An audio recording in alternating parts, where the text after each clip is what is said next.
Bismillahirrahmanirrahim. Assalamualaikum warahmatullahi wabarakatuh. Sahabat yang beriman, peristiwa Isra Mi'raj adalah peristiwa luar biasa yang dialami Rasulullah Shallallahu Alaihi Wasallam. Beliau melakukan perjalanan sampai langit ketujuh dengan mengendarai buraq yang didampingi malaikat Jibril. Namun ternyata peristiwa itu diawali dengan perdebatan sengit antara bumi dan langit. Dalam kitab Duratun Nasihin terdapat cerita tentang langit dan bumi yang memamerkan kelebihannya masing-masing. Bumi pun berkata, "Wahai langit, aku ini lebih baik darimu, karena di atas pundakku terdapat peradaban umat manusia, makhluk sempurna ciptaan Allah." Kemudian Allah menghiasiku dengan hamparan samudera yang luas, sungai yang mengalir tiada henti, gunung yang menjulang tinggi, pepohonan, semuanya ada padaku. Mendengar hal tersebut, langit pun mulai memamerkan yang dimilikinya. Langit menyatakan bahwa dialah yang terbaik karena padanya terdapat matahari. Matahari adalah sumber energi bagi kehidupan di bumi. Selain itu, gugusan bintang bertebaran, bulan dan semua benda-benda luar angkasa ada pada langit. Bukan hanya itu, kursi dan aras juga ada di langit. Tak mau kalah, bumi kembali membalas langit. Kali ini bumi memamerkan bahwa ia memiliki tanah haram Baitullah. Tempat tersebut setiap saat dijadikan tempat tawaf dan beribadah, baik Rasul, Nabi maupun umat muslimin lainnya. Untuk membalas bumi, tentu saja langit memamerkan Baitul Ma'mur.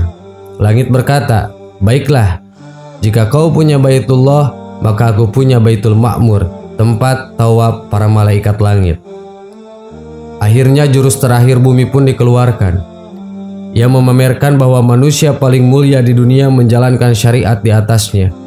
Beliau adalah petinggi para nabi dan penutup para rasul, yaitu kekasih Rabb semesta alam dan menjadi manusia yang sebaik-baiknya manusia. Beliau adalah Nabi Muhammad Shallallahu Alaihi Wasallam. Rasulullah adalah rahmat bagi alam semesta. Mendengar hal tersebut, langit tak bisa lagi membalas bumi. Langit pun harus mengakui keunggulan lawan debatnya. Atas semua yang terjadi, langit pun memanjatkan doa agar manusia mulia Rasulullah dapat mengunjunginya. Langit berjanji akan memuliakan kekasih Allah. Itu semua sama seperti bumi memuliakannya. Allah yang maha pengabul doa akhirnya mengabulkan keinginan langit. Pada tanggal 27 Rajab, Allah Subhanahu wa Ta'ala menyuruh malaikat Jibril berhenti bertasbih. Malaikat Israil juga dilarang mencabut nyawa. Malaikat Jibril pun bertanya kepada Allah, "Ya Allah, apakah kiamat telah sampai?"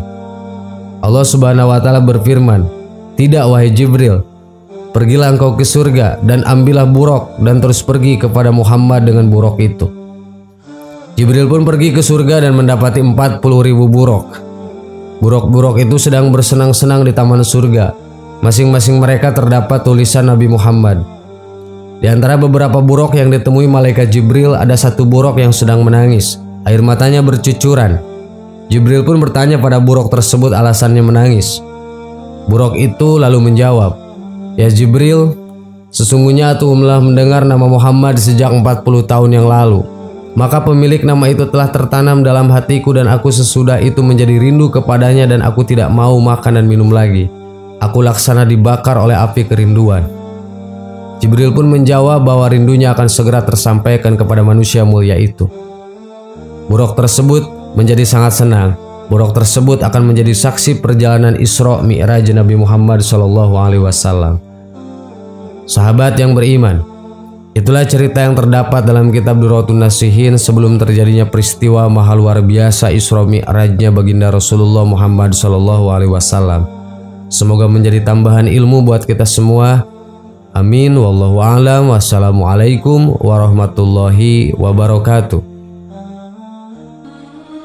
Bismillahirrahmanirrahim. Assalamualaikum warahmatullahi wabarakatuh.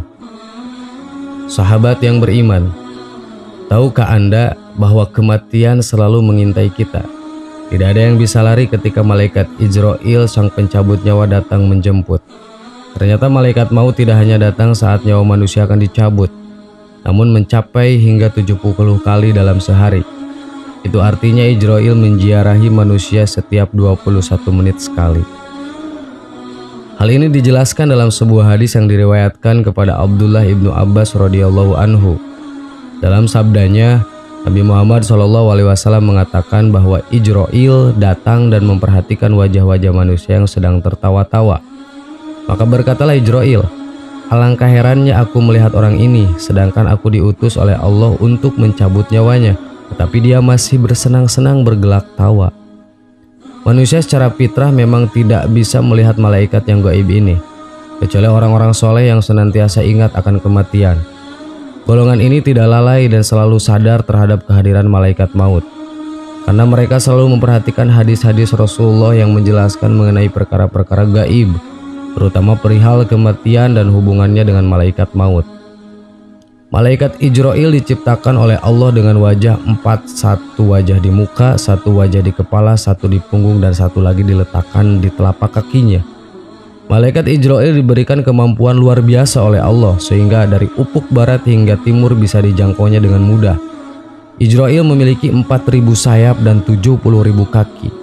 Salah satu kakinya di langit ketujuh dan salah satu lagi di jembatan yang memisahkan surga dan neraka. Di dalam suatu riwayat diceritakan sebagaimana cara kerja Ijrail mengetahui kapan manusia sudah tiba ajalnya. Allah Subhanahu wa Ta'ala telah menciptakan sebuah pohon di bawah aras, yakni Sidratul Muntaha, di mana daunnya itu sama banyaknya dengan bilangan manusia atau makhluk yang Allah ciptakan di dunia. Jika seseorang itu telah diputuskan ajalnya, maka umurnya hanya tinggal 40 hari lagi dari hari yang diputuskan. Daun tersebut kemudian jatuh kepada Ijrail. Dengan demikian malaikat Ijrail mengetahui bahwa tugasnya mencabut nyawa orang yang tertulis pada daun tersebut. Para malaikat menyebutnya sebagai mayat di langit, meskipun hidup manusia tersebut masih 40 hari lagi. Setelah itu akan jatuh 2 titisan dari bawah aras pada daun menuliskan mayat langit ini, 1 titisan berupa warna hijau dan 1 lagi berupa warna putih. Jika titisan yang berwarna hijau, maka alamatnya celakalah dia dalam menempuh ajalnya. Dan kalau titisan putih jatuh pada daun orang yang nama ditulis pada daun itu, maka pertanda berbahagialah orang itu saat ajal datang menjemputnya. Untuk mengetahui tempat mati, maka Allah menjadikan malaikat arham.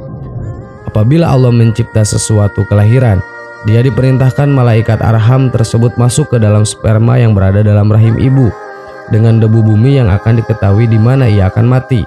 Lalu keluarlah seorang hamba itu menuju kemana saja di pelosok bumi ini. Kemudian pada saat kematian tiba, ia pun akan kembali pada tempat pengembalian daripada debu, di mana disitulah ia akan menemukan ajalnya. Sebagaimana firman Allah Subhanahu wa Ta'ala, "Katakanlah, sekiranya kamu berada di rumahmu, niscaya orang-orang yang telah ditakdirkan akan mati terbunuh itu akan keluar juga ke tempat mereka terbunuh." Quran Surat Ali Imran ayat 154. Sahabat yang beriman, begitu tertib tata cara kerja Allah yang mungkin tidak akan bisa diterima oleh nalar manusia. Wallahu a'lam bishawab. Semoga kita termasuk golongan orang-orang yang selalu mengingat kematian, dan ketika malaikat maut menjenguk kita untuk berakhir kalinya, kita berada dalam keadaan husnul khotimah. Amin. Wallahu a'lam. Wassalamualaikum warahmatullahi wabarakatuh.